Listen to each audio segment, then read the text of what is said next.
We're less than a week away from the trade deadline, and the Warriors looking to make some moves. Nikola Vucevic, Zach LaVine, Jimmy Butler.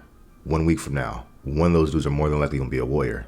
Let's talk about it. The Warriors entered January with a 16-16 record. They went 8-8 in January. And after pulling off their most impressive win this season against OKC, the best team in the league, what do? They followed it up with a 130-105 smackdown to the Phoenix Suns. And the Suns are just as trash as the Warriors right now, bro. So now Golden State enters February with a 24-24 record. And the tone of two of the Warriors' key decision makers have changed as of late. Steph Curry and Steve Kerr, who both up until recently have pushed back on the idea of making trades. In these past few days, it sounds like they changed their stance. Enough talent to compete at a playoff level? Oh, we do. I think we've shown that, but we've also shown that we don't have enough to separate ourselves from the rest of the West. And so I think the point is, we're not in a position where we can just say, no, we're good. Let's stand pat. That's the reality of where we are. So Mike's doing his due diligence, doing his job. If there's something that makes sense, he's going to do it. So that was Steve. Let's hear what Steph had to say post-game against Phoenix. Would you ever consider trying to put more pressure on the front office, influence them more? Y'all never know about that.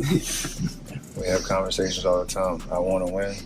Again, that's not my job. I'm not a coach. I'm not a GM. I'm not an owner. It's pretty clear where I stand on, trying to make whatever necessary adjustments are to win.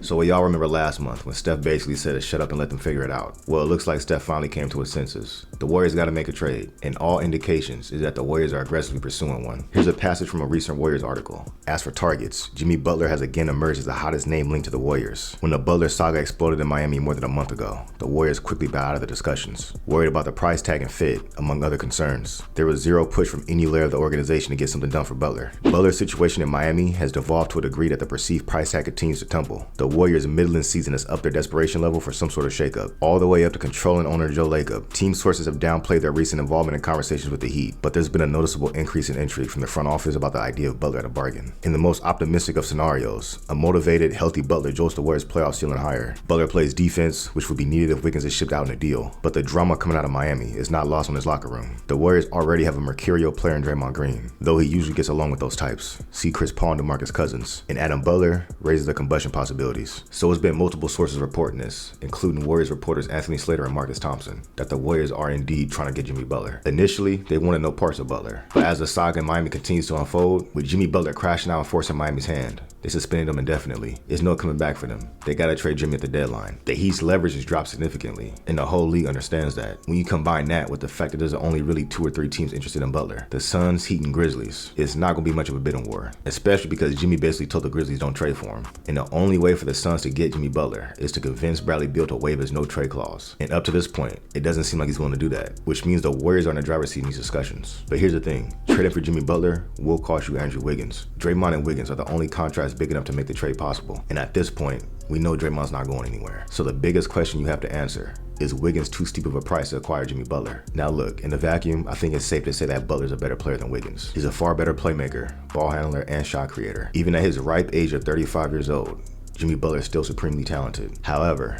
the decision between the two isn't made in a vacuum. There are many other aspects to consider. Wiggins is 5 years younger, gets paid roughly half of what Butler's owed, and is under team control for a few more seasons, while Jimmy can become a free agent as early as this offseason. Wiggins is a cleaner fit due to his three-point shooting, and he's way more reliable in terms of durability. And you can't overlook the locker room volatility factor, because that's a big deal. You already know Draymond's a ticking time bomb by himself, who's willing to crash out and sabotage a season at any moment. So what happens if you add a personality as strong as Jimmy Butler to the locker room?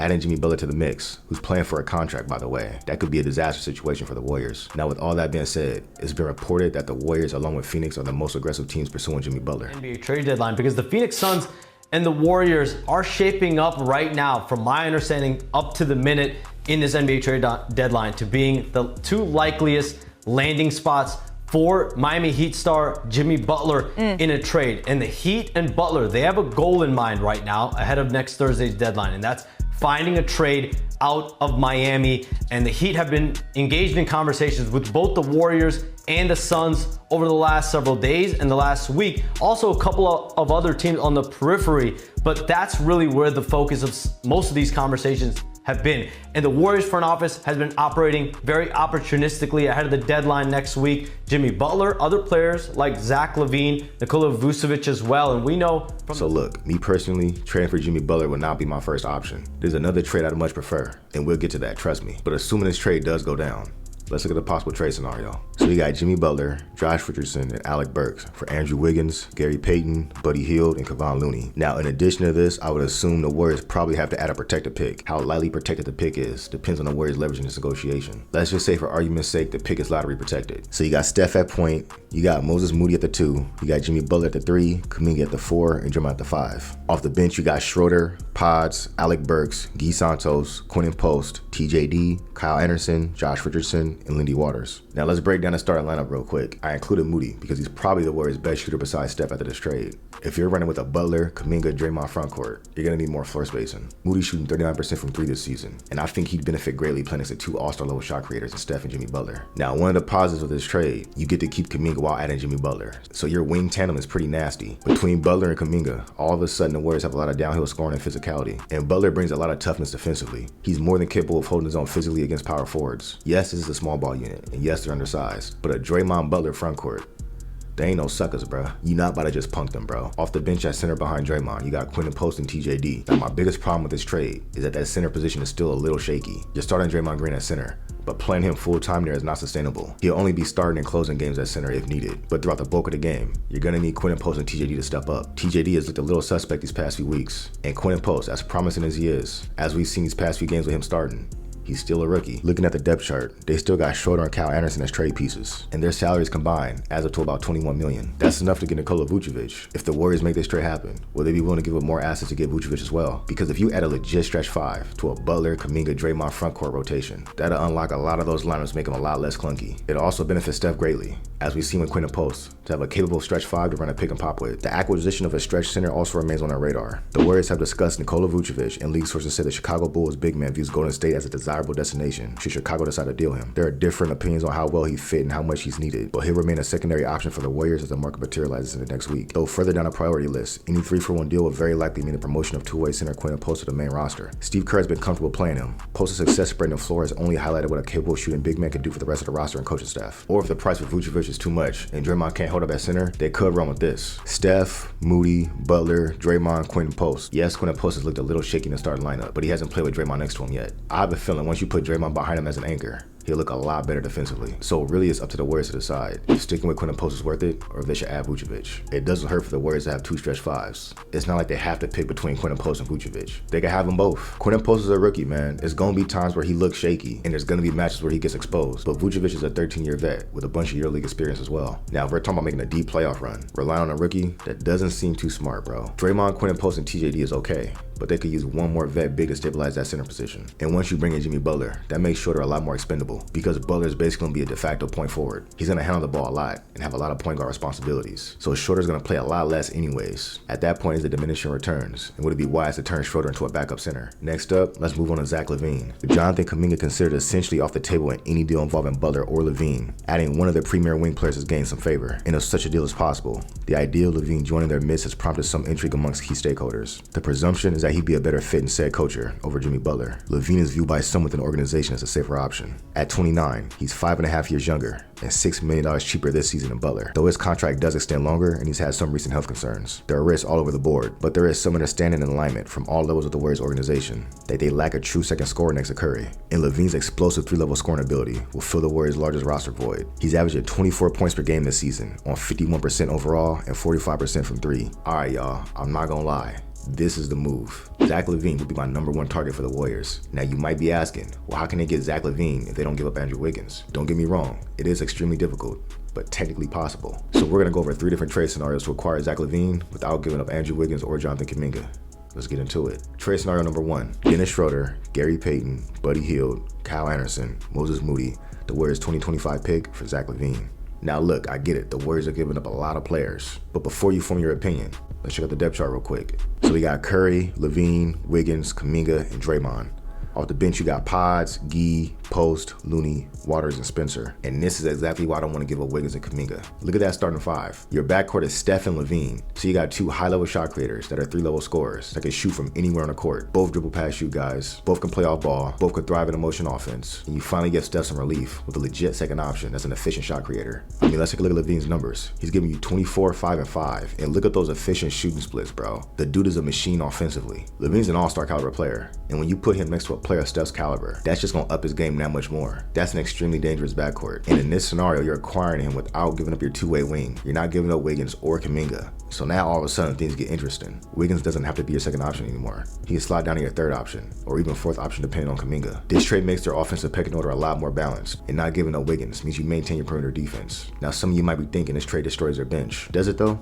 Let's take a look. Now, some of y'all looking at this depth chart and thinking Spencer's a backup point guard. That's a disaster. And maybe it would be if he was actually gonna play. Bro, you got Steph, LaVine, and Pods soaking up all the minutes in the guard rotation. Those are your ball handlers. Spencer's not gonna sniff the court unless there's an injury, bro. You got Steph and LaVine starting. And when Steph's on the bench, Pods out there with LaVine. When LaVine's on the bench, Pods out there with Steph. You're not gonna need Spencer's minutes. As for the wing rotation, you got Wiggins, Kuminga, and Gee. You got Wiggins penciled in for 30 plus minutes. And then you got Gee. I'm comfortable playing Gee 25 minutes a night, to be honest with you. Wiggins, Kuminga, and Gee all rotating out minutes at the small forward and power forward. That's basically all you need. As for their front court, your center rotation is Draymond, Post, Looney, and TJD. You have a situational big for every situation. Draymond's your small ball speed 5. Quinn Post is your stretch 5. TJD's your rim running vertical threat. And Looney's your steady rebounding defensive presence. It's not great. You don't have a perfect player there. But the Warriors can essentially approach your center position like a bullpen in baseball. A bunch of situational pitchers for different situations. Same concept for the Warriors. And adding Zach LaVine makes all their lives easier offensively. Alright, trade scenario number 2 for Zach LaVine. So the Bulls get Dennis Schroeder, Gary Payton, Kyle Anderson, Kevon Looney, along with a 2025 first round pick from the Warriors. Pistons get Buddy Hield and 2 second round picks. And the Warriors get Zach LaVine and Torrey Craig. And there you have a similar depth chart with the addition of Torrey Craig. Now for some of y'all who might be asking, why would the Pistons accept this trade? The Pistons have already made it known that they're willing to take back bad contracts in exchange for draft compensation. They have a bunch of cap space with nothing to do with it. In this trade scenario, they take back Buddy Hield's $8 million contract in exchange for a few seconds. Buddy's on a 3-year deal, but I believe he has an early termination option after the second year, so it's really more like a 2-year contract. Detroit has also been known to add vets that can shoot in order to space the floor for their young players to optimize their development. They signed Tobias Harris as a free agent and traded for Tim Hardaway Jr. for that exact reason. Buddy would be another vet acquisition that can space the floor for their young players. So not only are they getting draft compensation, they're getting back a vet that serves a purpose for their team. Alright, now this is where things get a little crazy. Here's trade scenario number 4. And it's a 4-team trade. Golden State, Chicago, Detroit, and Charlotte. So the Warriors get Zach LaVine, Torrey Craig, Nick Smith Jr., Taj Gibson, and Seth Curry. The Bulls get Dennis Schroeder, Gary Payton, Kyle Anderson, Moses Moody, and a 2025 first round pick from the Warriors. The Hornets get Buddy Hield, Taylor Horton Tucker, Miami's 2025 second round pick, Golden State's 2030 second round pick, and Golden State's 2031 second round pick. And the Pistons get Kevon Looney. First of all, getting Steph Curry's brother Seth for the vibes, I'm all for that, bro. And he's only on a minimum contract. Now, I wouldn't expect old man Taj Gibson to play, but he does fill a void left behind by Looney in the locker room as a veteran mentor. Next takeaway, if you're trading away GP2 and Schroeder, you're losing a decent amount of point of attack defense. So getting Torrey Craig back in this trade, a capable defensive wing, that's a pretty solid addition on a minimum. So the depth chart will be more the same. Steph, LaVine, Wiggins, Kuminga, and Draymond. Off the bench, you got Pods, Seth Curry, Torrey Craig, Gee Santos, Quentin Post, TJD, along with Taj Gibson and Nick Smith Jr., who won't be playing. Now, as for my closing thoughts, acquiring Zach LaVine without giving up Wiggins or Kuminga should be the Warriors' #1 priority. That's the one move that, in my opinion, gets them close to title contention. I mean, think about it. That starting 5 is nasty. Steph, LaVine, Wiggins, Kuminga, and Draymond. You got downhill scoring, you got rim pressure, you got dynamic shot creators, you got 3-level scorers, you got insane shot makers, and then you got Wiggins and Draymond anchoring the defense. What's not to like? And the best part is you're acquiring a star without giving up any of your young players. You can't get much better than that, bro. Yeah, Zach LaVine's expensive, but he's an all-star caliber player. He's extremely efficient, and he fills a void the Warriors need. If you're telling me you can add Zach LaVine to this roster, and you don't have to give up Wiggins, you don't have to give up Kuminga, you don't have to give up Pods, come on, bro. That's hard to pass up on. If you make that trade and the Warriors don't win, it is what it is. But at least you go into next season, and you have your 2 stars. You have your second shot creator. You have all your young players. At that point, all you really got to do is figure out which veteran role players to bring in. I know we say this every season, but Kuminga will be going into year 5. He should take a leap. Pod should come back a better player. Quentin Post should be a better player as a 25-year-old second-year player. You still have your elite 2-way wing in Andrew Wiggins. And now you have Steph Curry, Zach LaVine, and Kuminga to build your offense around, with the whole offseason to figure it out. Even if they don't win this season, they have the rest of the regular season plus playoffs to gather data. They'll also be building chemistry for next season. But yeah, that's just me, man. But anyways, y'all let me know in the comments which trade y'all would do. Money Mike, if you can pull this off, and you can get Zach LaVine without giving up Andrew Wiggins or Jonathan Kuminga, You more than earned your nickname, bro. We're less than a week away from the trade deadline, and I'll be here to cover it. Anyways, that's all I got for y'all. If I entertained you or you learned something new, do me a favor. Hit the subscribe button. I'll holler at you on the next one. Peace.